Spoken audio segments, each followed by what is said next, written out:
Another new adaptation of The Haunting of Hill House by Shirley Jackson dropped last year.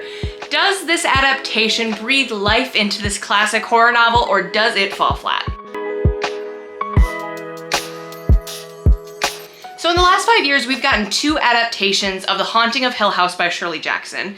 Most famously, Mike Flanagan's The Haunting of Hill House on Netflix, and now A Haunting on the Hill by Elizabeth Hand. Spoiler alert, I just finished A Haunting on the Hill and I thought it was lackluster, to say the least. But I think this is the perfect time to talk about how you can perfectly adapt a classic horror novel and breathe new life into it in the modern day.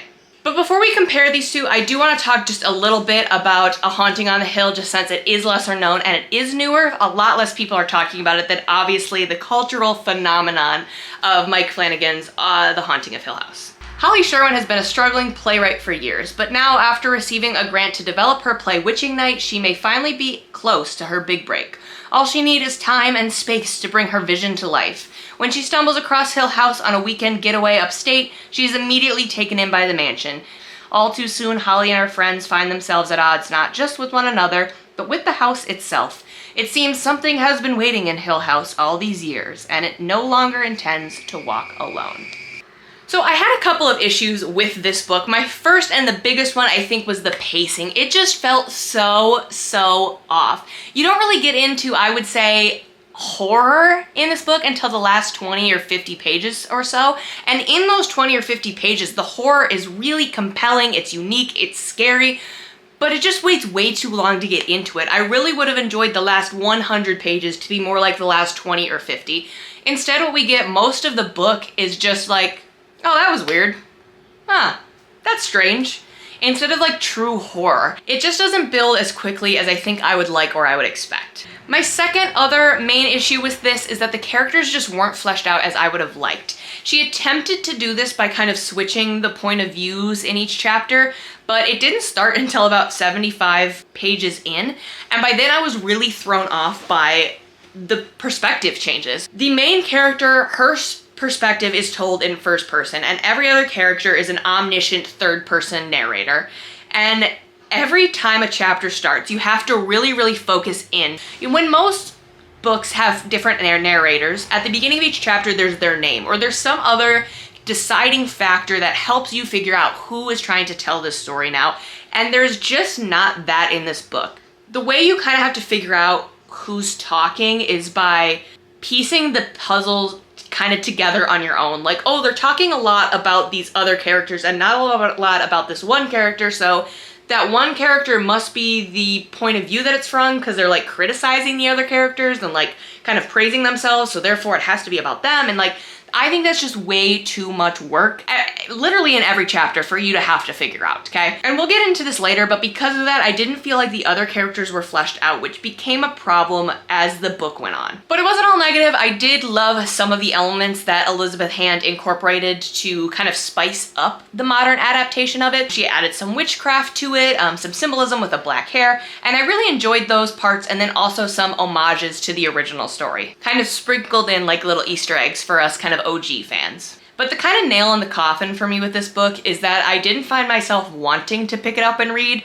I kind of just made it part of my nightly routine, which I generally do with most books, and that was really the only reason I was able to read this. I didn't find myself wanting to pick it up instead of playing Stardew Valley or watching a TV show. I kind of had to force myself to read it.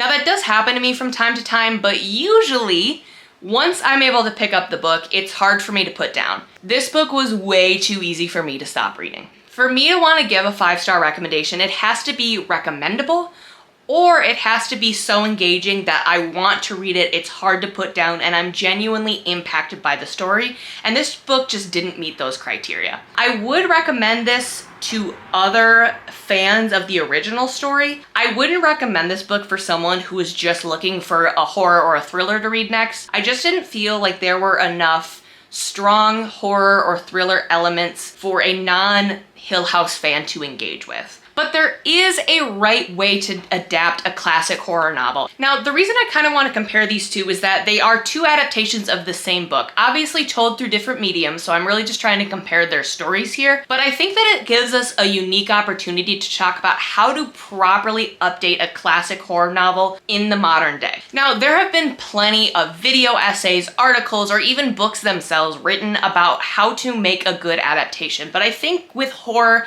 there's a special, unique challenge there, especially when you're basing it on a book. I think we kind of have a unique opportunity here to compare and contrast how to take a classic horror novel and update it for the modern day. Both Mike Flanagan and Elizabeth Hand attempted to do that, and I think really only one of them did it well. So my first point, and this might seem a little obvious if you have read The Haunting of Hill House by Shirley Jackson and watched the Netflix series, Mike Flanagan's adaptation is a very loose adaptation, and I think that that benefited him in a couple of ways. Where Elizabeth Hand, I think, fell flat is that her story was the story of The Haunting of Hill House, but just with different characters, set in present day, and with a couple small additions. Elizabeth Hand essentially took the same story and placed it in modern day and tried to make it work.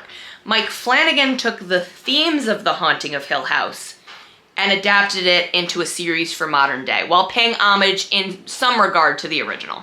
If you've never read the original Haunting of Hill House and have only seen the TV show, you might be surprised to know that the Crane siblings are created by Mike Flanagan. Nell is actually the only character that's in the original book that's in the Netflix series, but she's, I would say, pretty drastically changed between the two. Again, Mike Flanagan took references. For example, the Cranes are the one who originally built Hill House. There's things that he took and applied into the Netflix series, but I think what really made this special is he took the themes of grief, mental illness, and family trauma, which were present in the original book, and expanded on them in his adaptation. At the end of the day, I think the way themes are portrayed kind of makes a book. Obviously, the storyline and the characters are important, but the theme is what the author is trying to get across, what they want to provide commentary on. And if you strip that, you're losing some of the magic in the original. And I'd like to dial in on how Mike Flanagan adapted the theme of grief from the original into his adaptation. In the original, Nell decides to go to Hill House because she has nowhere else to go. Her mother, who she spent her entire adult life taking care of, has just died, and her sister has essentially evicted her. Grief is definitely not the predominant theme in the novel, but Nell struggles with her stunted identity, the meaning of home, and her sudden isolation, which are all stemming from the loss of her mother. To say the least, Mike Flanagan really expanded on this in the series, as grief, I would argue, is the main and predominant theme. Megan Darwish with TV Insider first pointed this out in 2018, at least it's the earliest mention that I could find, that each of the Crane's siblings represent one of the stages of grief. Stephen, denial; Shirley, anger; Theo, bargaining; Luke, depression; and Nell, acceptance.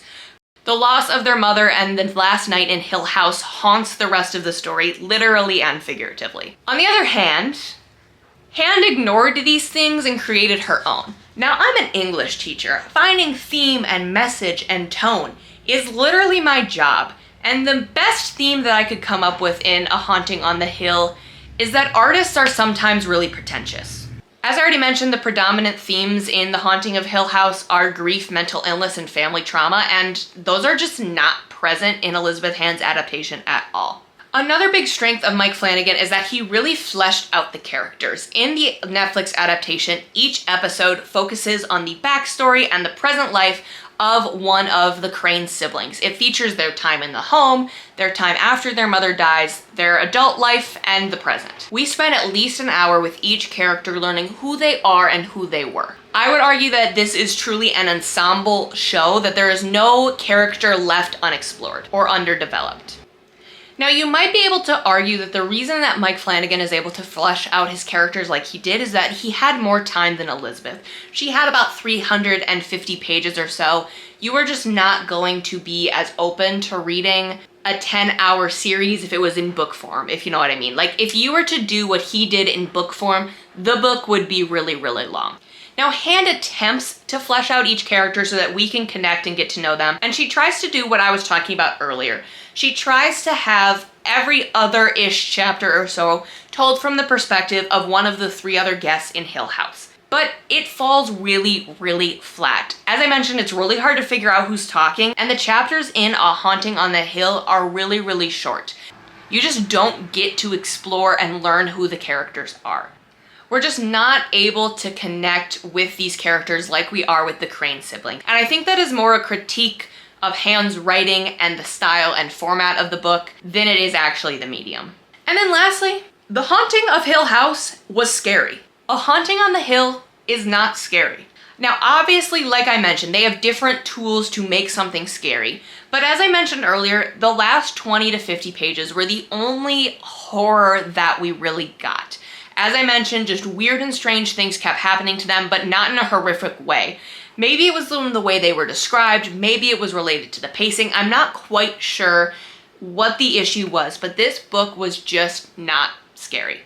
Now, the original one I would also probably not classify as scary, but I just have different expectations for a modern horror book than I do for a book written in the 1950s. I think this book really needed to build upon those weird and strange things that were happening to them and really just not let up. If you ask me to think about Mike Flanagan's The Haunting of Hill House, the first thing that comes to mind is how horrified I was watching it. I have never and have yet seen a horror television series that is able to capture my attention and fears in one series. I think when we talk about the horror elements in The Haunting of Hill House, everyone is able to mention a scene, an episode, a motif that genuinely terrified them. For me, it was Luke's episode with the really tall man. For some, it's the bent neck lady. There are plenty of horror elements in this show that people can cite. If you were to ask me what is scary about this, I could tell you what the author would probably try to say, but I feel like they're just more weird rather than like, this is genuinely horrifying. I just really feel like A Haunting on the Hill missed what made The Haunting of Hill House by Shirley Jackson so special, and it's what Mike Flanagan in his adaptation got so right. I was really, really excited to see what another author would be able to do with this story, and honestly, I'm just really disappointed. And maybe that's why this whole video exists now, just because I love The Haunting of Hill House, and I just wish that I could also love this adaptation. All in all, I just think that Mike Flanagan's The Haunting of Hill House is a masterclass in adaptations. Thank you guys so much for watching. Let me know what your thoughts are. I would love to do more videos comparing adaptations. I would love to know if you guys are interested in hearing more about that or seeing that side of me, because I'm really craving, I guess, an outlet. I actually have a degree in media studies, so let me know if you would be interested in seeing more videos where we get to talk about popular media and connecting them to literature, or just in general. I love horror and I would love to talk about it in absolutely any medium that I get the chance to. So I'll see you guys in the next video.